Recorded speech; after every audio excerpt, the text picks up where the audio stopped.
Listen.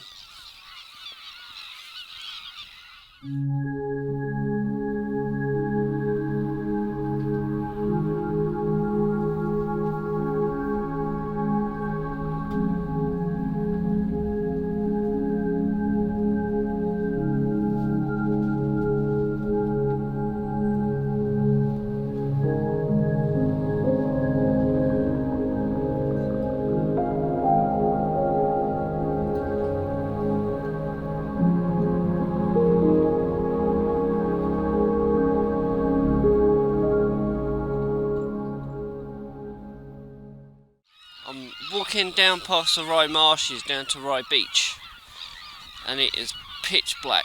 It is perfect tonight. There is no clouds, no moon, very little light pollution where I am. In fact, I don't think I've been somewhere so dark. Oh, the birds are making a noise. I don't think I've been somewhere so dark at night, or had such a dark night when I've come to do night photography before.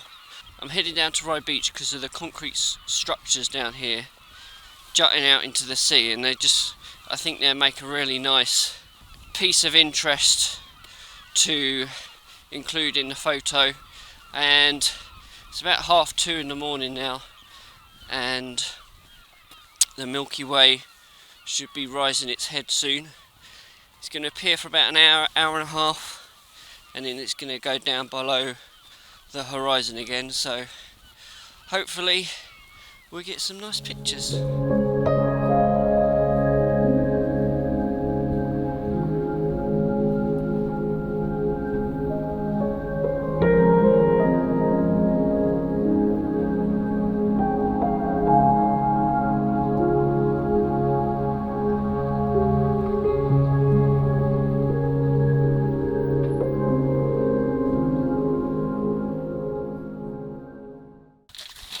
Okay, so I've got down to the beach now.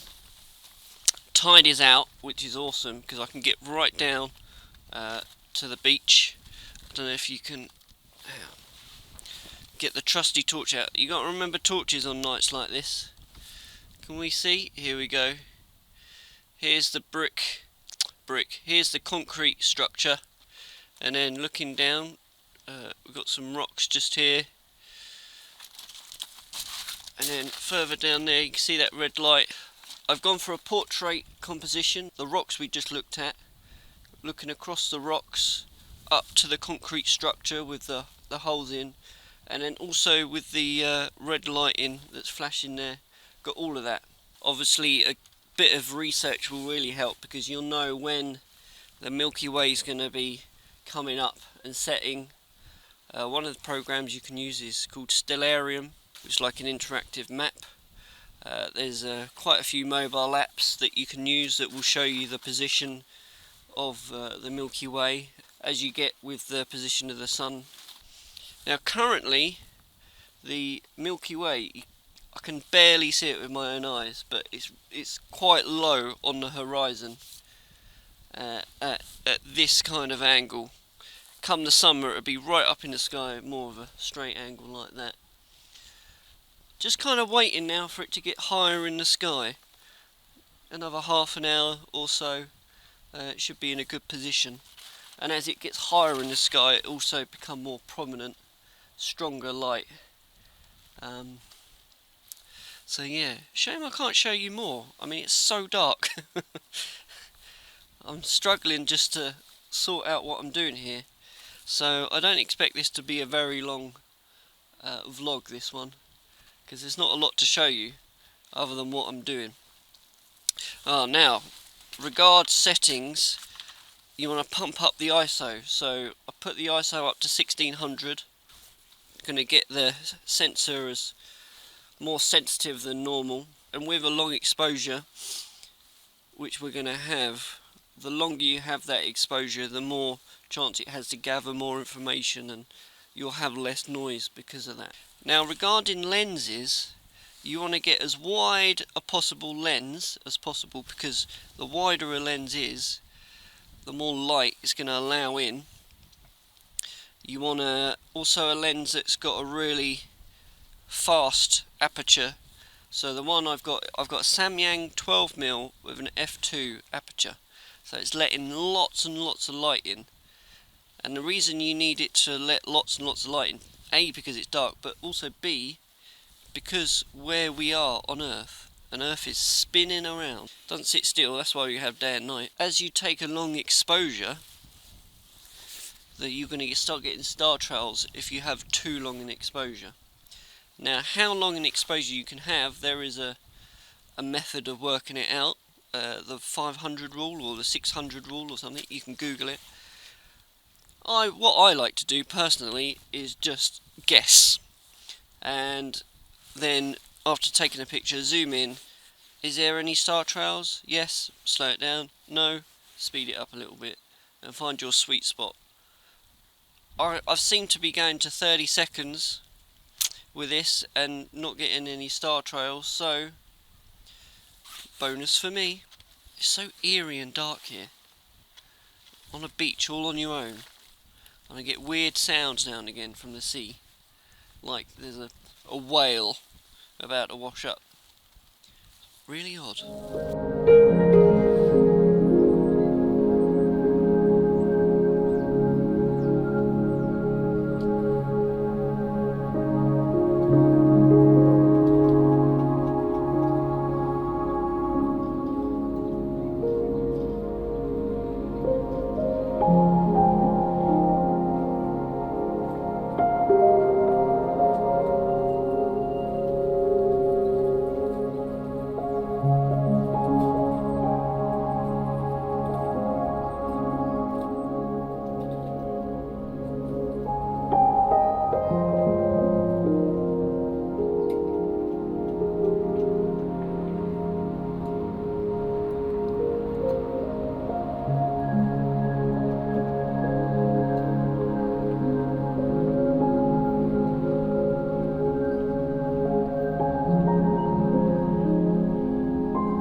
One of the things you can do to help you get the picture, that I like to do now and again, and being it's so dark, especially on a night like this, it's literally no light, and with a long exposure and high ISO, you can get a pretty good picture of what's in your composition, like this barrier that I'm shooting here in the rocks.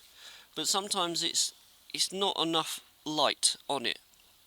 So what I like to do now and again, you need a good torch, a nice powerful torch. What I like to do is, people call it light painting, I suppose that's what it is. We're painting with a light, with a torch. I've got a nice strong LED torch, and I'm gonna set it so it's as diffused light as possible on it, not a narrow beam, but a wide beam. And then I'll just have it on for a second or two on the structure and on the rocks, and that will help bring out the colour and the detail in the barrier there in the rocks. So that's what I'm going to do now.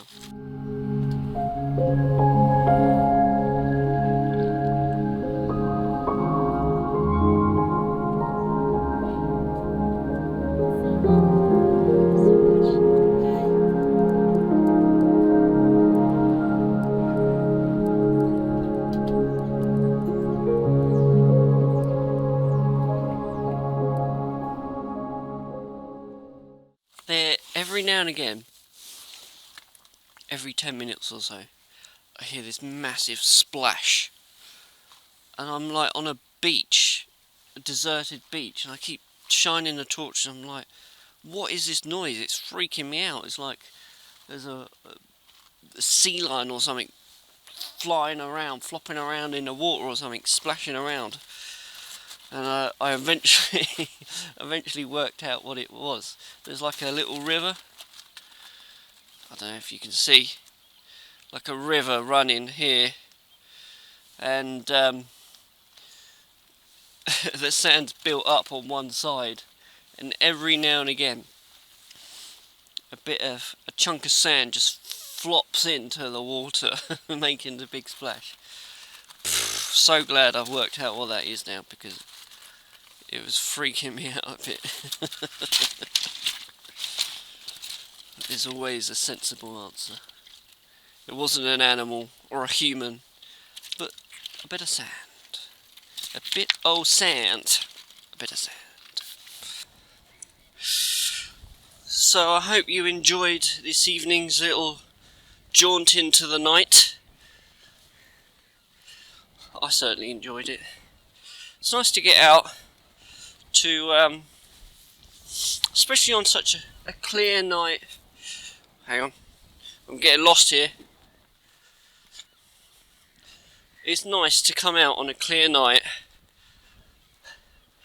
It's cold, so you wrap up warm, but quiet, clear skies, the beauty that is the stars and the galaxy. And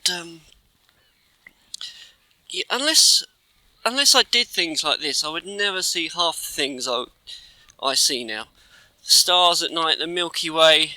I'm learning so much. Sunrises, sunsets. It's just gorgeous, all of it.